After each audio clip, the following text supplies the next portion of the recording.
태국인이 주제도 모르고 태국 삼성 공장 직원들이 대규모 파업을 하고 노조를 만들어 시위 중이었는데요. 사실 이 시위가 정부의 후원 아래 벌어졌다는 게 드디어 밝혀졌습니다. 여태까지는 몰랐던 사실인데요. 태국 총리가 삼성 파업 노동자들을 공개적으로 지지하며 삼성은 노동자들에게 인상된 월급을 주지 않으면 수백억의 과징금을 때려맞게 될 것이라고 오히려 삼성을 협박하고 든 것인데요.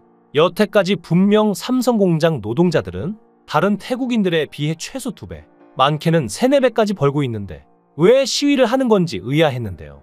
이제서야 모든 의문이 풀린 느낌입니다. 태국인들의 대졸 초임 임금은 우리나라 돈으로 월 40만 원 수준인데 삼성 공장에서 일하는 사람들은 최소 100만 원에서 최대 200만 원까지 벌며 태국에서 여유로운 중산층 이상의 생활을 하는 그야말로 신규 귀족이었습니다. 그런데 갑자기 귀신이 씌인 건지 단체로 노조를 만들어 파업을 선언한 건데요. 내용이 참 기가 막힙니다. 기본급과 성과급을 포함해서 무려 500만 원의 돈을 달라고 한 건데요. 이건 우리나라로 치면 월급으로 2천만 원을 달라고 한 거나 마찬가지입니다. 제정신으로는 할 수 없는 요구죠. 게다가 삼성 측에서는 굳이 이런 위험을 감수하면서까지 태국 공장을 유지할 이유가 없기에 그냥 철수한다고 선언을 한 것이고, 뒤늦게 정신 차린 태국인들이 잘못했다며 빌고 있는 상황인데요. 애초에 삼성에게 태국은 그렇게 메리트가 큰 시장이 아니었습니다. 삼성은 태국보단 베트남 시장을 더 신경 썼고 베트남 국민기업이 삼성이 될 정도였는데요. 분노한 이재용 회장이 베트남 판밍찡 총리와 만나 베트남에 연간 10억 달러, 약 1조 원을 추가로 투자할 것이라고 선언하기까지 했는데요. 이재용 회장은 베트남의 성공은 삼성의 성공이고 베트남의 발전은 삼성의 발전이라고까지 말했습니다. 삼성전자는 이익의 조화, 위험의 공유라는 정신으로 장기적인 노력을 다할 것이며, 삼성은 베트남 공장을 전 세계적으로 그룹 최대의 디스플레이 모듈 생산기지로 만들기 위해 향후 3년 안에 강력한 투자를 하겠다고 말하는 등 태국을 뒤로하고 베트남에 더욱 많은 투자를 할 것을 공표했습니다. 판밍찡 총리는 삼성전자의 베트남 사업 투자 결과를 높이 평가하면서 삼성의 현지화율을 높이고 베트남 기업이 회사의 가치 사슬에 더욱 깊이 참여할 수 있도록 지원해 줄 것을 요청했는데요. 총리는 삼성이 지난 20년간 베트남에 투자하면서 자국 경제사회 발전에 이바지한 공로를 인정하면서 삼성이 베트남에서 계속 사업을 이어갈 수 있도록 유리한 조건을 조성하겠다고 노골적으로 러브콜을 보내기도 했습니다. 실제로 현재 310개의 베트남 기업이 그룹 생산망의 파트너이며, 이는 2014년에 비해 약 12배 증가한 수치로 엄청난 발전임을 알 수 있죠. 베트남은 삼성전자의 최대 스마트폰 생산기지로 삼성이 베트남 현지에 쏟아부은 금액만 17년간 30조 원이 넘습니다. 외국 기업 최대 규모로 베트남 경제 판도까지 바꿔놓은 역대급 투자라고 볼 수 있는데요.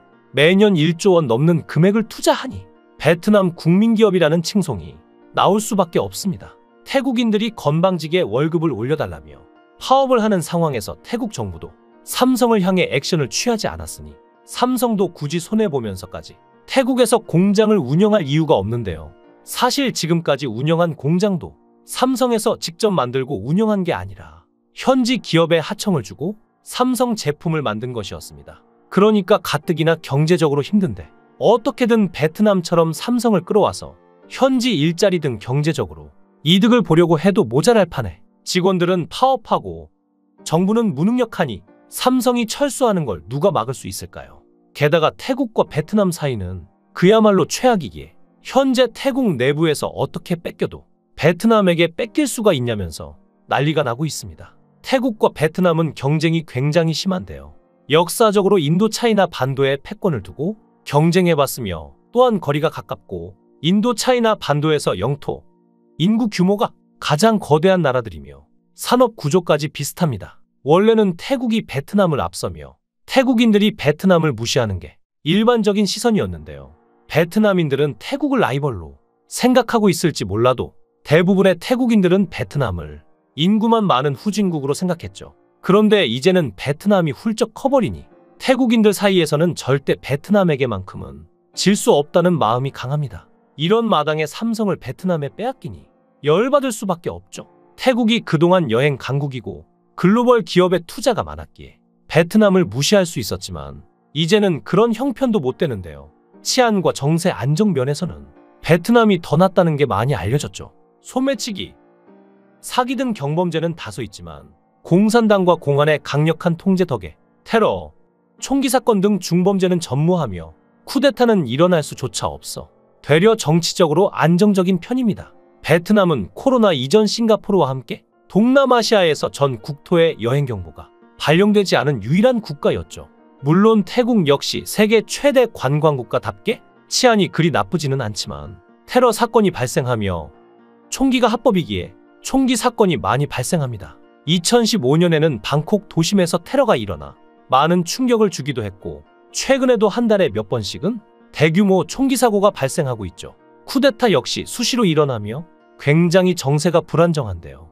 특히 말레이시아와 국경을 접한 태국 남부 분쟁 지역은 출국 권고가 발령되었을 정도로 치안이 안 좋습니다. 심지어 태국 내수는 그야말로 최악인데요. 국민의 대부분이 빈곤층이고 일부 하이소들의 자본으로 움직입니다. 실제로 미국 경제 잡지 포브스에서 발표한 10억 달러 이상의 부자로 20명의 태국인이 올라와 있고 CP그룹의 회장은 이건희 회장보다도 개인 재산이 더 많습니다. 또한 태국판 3S 정책으로 하류층 국민의 우민화를 유도하고 하이소들에 관하여 긍정적 이미지를 매체를 통해 선전하고 있는데요. 태국 드라마 등 대중매체에서 하이소란 성공한 사업가이자 하이소가 아닌 사람에게도 관용을 베풀고 친근한 관계를 가지며 다수의 태국인들을 대표하는 강력한 리더라는 식의 이미지로 꾸미죠. 재산뿐 아니라 교육, 사고관, 취미, 도덕성 등에서 탁월하여 존경할 만하고 따라하고 싶은 대상처럼 보이게끔 하죠. 서민은 하루 벌어 하루 먹고 살기가 힘들 정도죠. 그래서 해외에 나가서 돈을 벌어오는데요. 심지어 전쟁 중인 이스라엘에서도 돈을 벌기 위해 돌아오지 않고 있습니다. 전 총리가 돈이 아무리 많아도 목숨보다 소중하지 않다. 당장 돌아와라. 라고 말할 정도죠. 이스라엘에 체류하던 태국인 노동자 3만 명 가운데 약 3천 명이 귀국했고 8,500명은 귀국을 신청한 반면 전체 노동자의 절반이 넘는 약 1만 8,500명은 여전히 이스라엘에 머물길 원하기 때문입니다. 이스라엘에 있는 태국 노동자의 80% 이상은 태국의 가장 가난한 지역인 북동부 출신인데 태국 북동부에는 양질의 일자리가 없으며 벼농사로는 입에 겨우 풀칠이나 할 수 있는 수준입니다. 태국 농민들은 높은 보수를 보장하는 일자리를 찾아 1980년대부터 이스라엘로 향했고 이후 2011년 이스라엘과 태국 양국이 농업 분야 근로자 도입 협정에 합의하면서 태국 농민들은 대규모로 이스라엘로 건너간 것인데요.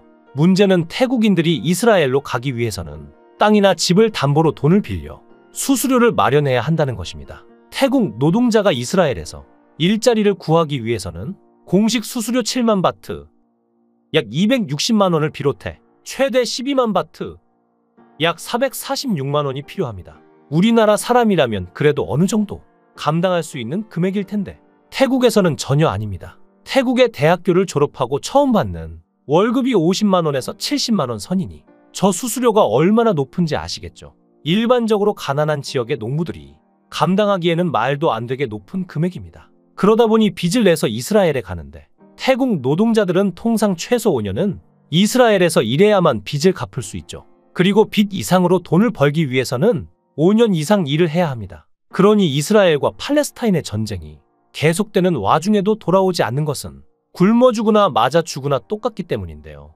이들은 돈을 벌어 고향에 있는 가족에게 보내 집을 짓거나 대출금을 갚거나 자녀를 교육시키는 데 돈을 씁니다. 이들은 이스라엘에서 월 최저 175만 원을 버는데 이는 태국에서 벌 수 있는 소득의 두세 배에 달하는 수준이라 자식이 있는 아버지들은 아무리 무서워도 차마 태국으로 돌아갈 수 없는 것이죠. 중국, 일본이 다 철수하는 마당에 한국의 뒷공무니를 쫓아도 부족했을 텐데 한국을 향해 웃기지도 않는 발언을 하며 자극한 결과가 이 정도이니 앞으로 더 많은 기업들이 철수한다면 태국 경제는 말 그대로 붕괴가 될 텐데요.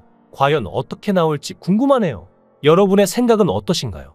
댓글로 여러분의 생각을 달아주시면 감사하겠습니다.